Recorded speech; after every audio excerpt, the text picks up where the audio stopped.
The Nikon D850. We are pumped about this. It sounds absolutely fantastic. 46 megapixels at 9 frames a second, shooting 4K video. Now, first, Nikon has officially announced the development of the D850, but they haven't officially given all this information out to the public. This comes to us through Nikon rumors. Definitely check them out. Somebody basically leaked a bunch of slides, but it all seems legit. And since the information is out there, why would we sit around waiting for them to make an official announcement? 45.75 megapixels is a significant number. That's a lot of pixels. We're almost at the 5DSR's 50 megapixels. And if you were to crop it the same as an APS-C sensor like the D500, you would still end up at 20 megapixels, which means you don't necessarily need to keep your D500 around for sports and wildlife. Now, the D850 with at 9 frames a second can still be a viable sports and wildlife camera, even when you have to crop severely. In the past, we've always recommended APS-C cameras, but now we have enough megapixels and a high enough frame rate. It seems like a great kind of do-it-all kind of camera. I calculate the resolution as being 8284 by 5523, give or take a pixel or two.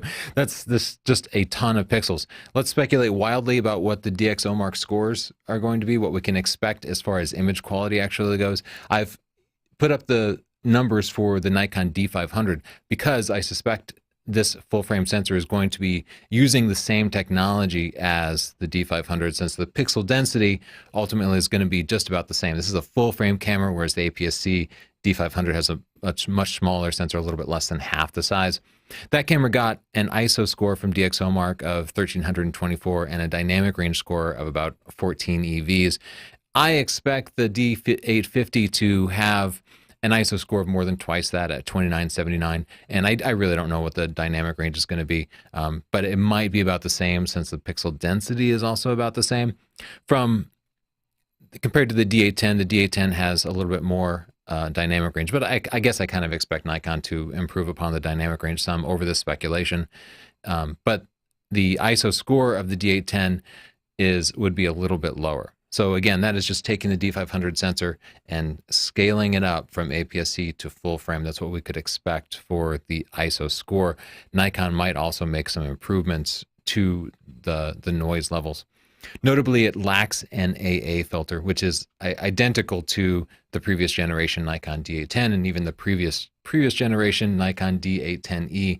And I love not having an AA filter. Really, the only manufacturer now using them for still photo cameras is Canon. The 5D Mark IV had an AA filter. And even with its higher megapixel count, we found it produced substantially less sharp images. I would love to get rid of that AA filter. The idea of the AA filter is that it combats moire, reducing odd textures and fabrics and bricks and that kind of thing. But honestly, even though we shoot lots of fabrics, it's not something that's often a problem. And sometimes it's still a problem when it is a problem, even with an AA filter. So I just prefer to not have it. But that means that you're going to be getting outrageously detailed images out of this thing. I'm really excited about it. And usability wise, it should be a big step up because it has a tilty touchscreen, just like on our D500 over there. It's basically the exact same touchscreen, and we adore that in the D500.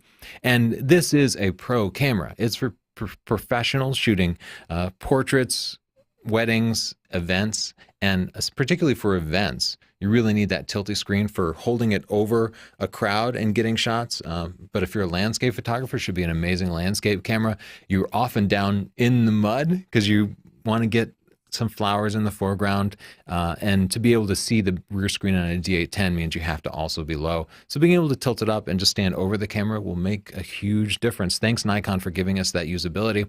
And the touchscreen itself can be really useful for quickly reviewing pictures. You can just pull apart to quickly zoom in. And that means if you're a portrait or wedding shooter and you just want to verify that you're getting focus, you can do so much faster and then get back into the action. It's just a really helpful usability thing. Nikon is giving us 4K video on the D850, and that we could kind of expect that because they offered it on the D5 and the D500. However, we didn't find either one of them to be great 4K video cameras compared to the competition from, say, Panasonic, Fuji, Sony, Olympus, because they had a pretty severe crop factor. Nikon, at least when they developed those cameras, was limited by the fact that they produce their 4K video by doing a 1-to-1 pixel readout from the sensor. In other words, 4K video is 3840 by 2160 pixels like this, and these sensors are something bigger. So you would end up getting a pretty substantial crop on either the D5 or the D500. They couldn't read from the full width of the sensor, reading in multiple pixels and then combining them, like shrinking them down. Lots of cameras do that. The A7R2 from Sony does that. The GH5 from Panasonic does that. But Nikon hasn't done that with a camera yet. So if they are doing a 1-to-1 readout, we would end up with about a 4.7 times crop, according to my math. That's a big crop factor. I mean, that means if you put your 24 millimeter lens on there, it would end up being like a 100 millimeter lens. And what if you actually wanted to shoot at 24 millimeters? What kind of you would need to be at like a 6 millimeter lens or something. You just wouldn't be able to shoot wide angle. So I hope Nikon has figured out how to read from the full width of the sensor and then hopefully blend those pixels together. If they use pixel binning, that's almost as good. We'll be happier with that. We'll see. Nikon, when they announced the development of it, they also announced that they would be doing 8K time-lapse. And that was weird to me that they thought that that would be the feature. We'd all be like, whoa, 8K time-lapse? I could not care less about 8K time-lapse. What 8K is 4 times the resolution of 4K video, the video that we're streaming live now. So it's like 33 megapixels compared to the 8 megapixels of 4K video. But a time lapse is simply a series of still images stitched together. So you could take any camera and, you could take your D810 with 36 megapixels and stitch it together into almost an 8K time lapse video. Same thing with the A7R2. But I guess it's going to be blending them in camera, which that's considered like a lazy way to do a time lapse. Serious time lapse people would always be taking individual raw photos, so they would have more processing ability, be able to pull the shadows out more and blend together sort of the extremes that you might experience in a sunrise or sunset time lapse. So I would guess I will probably never use this 8K time lapse feature outside of maybe testing it out. Without the grip, the camera gets 7 frames per second, which is respectable. That's a big step up from, I think, the 5 frames per second on the D810, which was always good enough for things like weddings and events, but not really good enough for things like wildlife and sports. Well, not after you get used to a D500 at 10 frames a second. But when you add on that extra grip, it will jump up to 9 frames per second. It probably just literally needs some additional power, like electricity, in order to work that fast and move the mirror and the shutter that fast. And again, I'm super excited about the ability to use a high megapixel camera for wildlife and sports, because that's not something anybody has really given us before.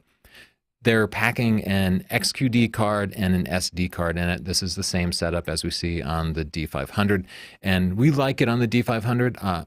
The D5 itself has 2 XQD cards, and that's a better configuration. The XQD card is actually a much faster format, which means that your buffer unloads faster, which means you're spending less time waiting for the buffer to unload.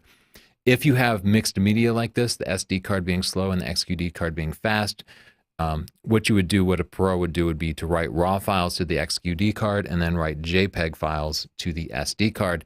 And then if the XQD card failed, you would be able to fall back on the JPEG files. I would prefer to have RAW files on both cards. And well, you could do that, but then you would now be limited to the performance, the writing performance of the SD card. So if you're shooting action, you'd have to do the sort of mixed RAW and JPEG. The buffer is rated at 51 raw images. So you'd be able to shoot for, a good 5, maybe 6 seconds, depending on the speed of your card, before it would fill up the buffer. And that's a pretty good run. 50 is pretty good for doing things like sports and wildlife. It probably won't be a problem. It is definitely much smaller than the D500 and the D5 and say the Sony A9, which can pack in like 200 shots in a row before there's any sort of interruption. But the files are much bigger. So the buffer itself is probably about the same size, but you're talking about 45 megapixel files. That's a lot of data to be cramming into the buffer. So 50 raw images should be quite an accomplishment. Still, if you're shooting wildlife or sports, you're going to have to meter yourself a little bit. 153 AF points. This is the focusing system taken directly from the D5 and the D500, and that's like what I've hoped for for the D810 follow-up, because that focusing system is remarkable. It's remarkable. There are things that I like better about the Sony A9 focusing system, but the D5 and D500 have this amazing 3D tracking that will track a moving subject around the frame, and nothing locks on better than that. So if it has that same 3D tracking, I'm going to be absolutely thrilled with the camera. We found it even beat the focusing system at least in my opinion, it beat the 5D Mark IV and the 1DX Mark II focusing system. Let's talk about the focusing point spread. Now, if you use a D500, you know that the focusing points literally go to the edges of the frame, and that's fantastic. But on a full frame camera, they're clustered around the middle a little bit more. Nonetheless, they have a pretty good spread for a full frame DSLR. It won't match mirrorless cameras like the Sony A9, but it's still pretty good. Comparing those focusing points between the D850 and the D810, you can see the D810 is clustered around the middle much more, so there's much more spread. And if you're a portrait or wedding photographer and you might want to use something basic like the rule of thirds, maybe you want to put the subject's eye up here, it means that the eye can be in this part of the frame rather than down here. So it provides you compositional flexibility, whether you're shooting still subjects or fast-moving subjects. This new focusing system, compared to the 5D Mark IV, it's a little bit better. We see a little bit more spread as we kind of flip between those two focusing systems. So great job, Nikon. I'm excited about that. According to Nikon, it will focus down to -4 EV on the center AF point and then -3 EV in the others. EV is this measurement of how much sort of ambient light there is, or light, whatever you're capturing through the sensor, and -4 EV is super, super dark. So we're talking about like a sliver of a moon lighting a rural scene. So I don't think anybody's going to complain about -4 EV. I will say I find these numbers to be meaningless. On previous cameras we've tested, we'll get some camera that claims negative something EV and it doesn't focus as well as something else. Something that I like about the Canon cameras that we haven't necessarily seen before is spot area AF, where it will measure from a very small part of the frame. I'm sort of, I love bokeh. So I love to work with lenses that offer shallow depth of field, especially with portraiture. I like to blur the background, but especially with these high megapixel cameras, it's critical that you focus directly on the eye. And barring some sort of sophisticated eye detection focusing system, something like in the Sony A9, you really need to be using a very small and precise AF point and put that right on the eye. And in the past, the Canons could beat the Nikons on this because the focusing points in the Nikons would be a little bit fatter and they might catch an eyelash or just the brow of the eye. That sort of missing focus by that much with a sharp lens and a high resolution camera can make the shot unusable, at least in a large format. So I think the spot area AF will offer a real practical advantage over it. We expect to see f8 AF as well for people who might want to be stacking teleconverters, for example, for really long distance shooting. Maybe the thing I'm most excited about is what they call the quiet shooting mode, which sounds like a silent shooting mode based using an electronic shutter. So the mirror and the shutter won't be moving. It'll just be taking pictures, and it slows down a little bit. It's at 6 frames per second now, but it's silent. And if you've used something like a Sony A9 or any camera with a silent shutter, it changes how you shoot, especially if I've had to shoot like a quiet jazz concert with a Nikon D5, and I feel like when I'm shooting, I'm louder than the musicians, because the shutter and mirror on that thing are so loud, even in its quiet mode. To be able to be silent is a real game changer and will definitely help slow the flow of people moving into mirrorless systems for features like this. It's something I've been asking for the silent shutter on DSLRs for the longest time, so thank you, Nikon, for doing it.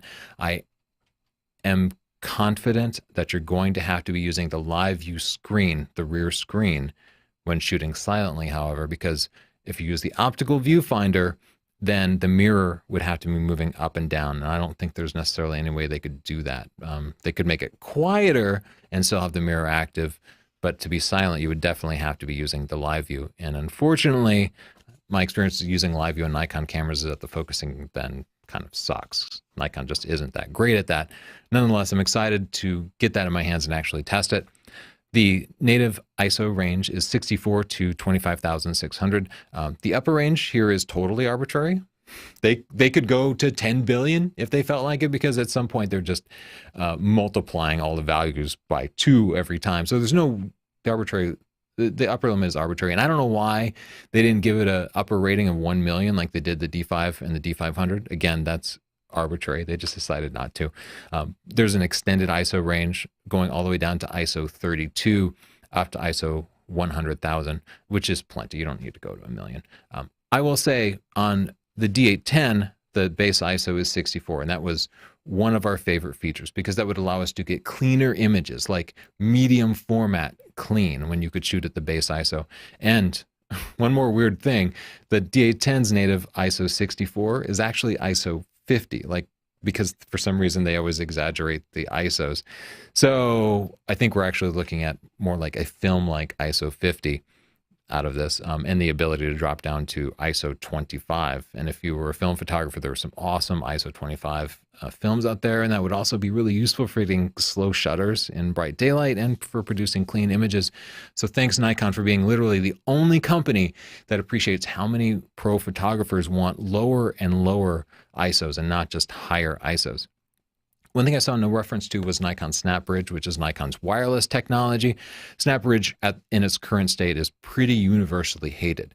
Just go look at any review for the new Nikon cameras that have SnapBridge, or look at the reviews for the SnapBridge app in your app store, and you'll see people hate it because it's incredibly unreliable and frustrating, and the potential is there. The architecture of it is fantastic, automatically transferring images to your phone, but clearly the development needs a little more work before we can rely on it. I would be surprised if they didn't include SnapBridge, because every new camera has been getting it, but I didn't see any reference to it. So maybe it's not in there. The viewfinder they're bragging about, it has 0.7x magnification. Basically, this just means how big is the viewfinder, and big viewfinders are really nice.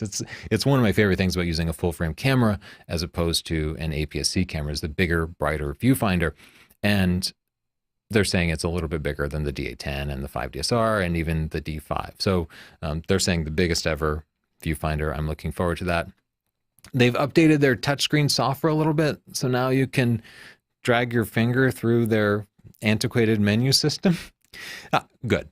This is a plus. But it's weird to me that they did this, but they didn't update the user interface. I don't know if nobody at Nikon has a smartphone. Like, we all use smartphones. You go through your smartphone settings, you can do things like search or settings, or you can say, hey Siri, change the screen brightness. There's all these cool ways to interact with the user interface. And you can see they still have this very like icon block of menus, like very just old fashioned, literally like 20-year-old user interface style. I wish they would just take a memo from every smartphone manufacturer and update the user interface. They're starting to put some computational photography features in here, like focus stacking. This is something we've seen from other companies, like Olympus, for example, and Panasonic does some cool things around this, where basically it'll focus on something in the foreground and then move focus out a little bit, take another shot, move focus out a little bit further, take another shot until the entire scene has been focused on, and then in software, stack those images together to give you a scene with additional depth of field. And it's mostly used for macro photography, though I, as a landscape photographer, will use it too. How useful this is going to depend on the specific implementation of it. I have yet to find an in-camera focus stacking technique that I would use for anything serious. They all tend to screw it up just a little bit, because focus stacking in software is incredibly hard to do and pretty much always requires some manual intervention.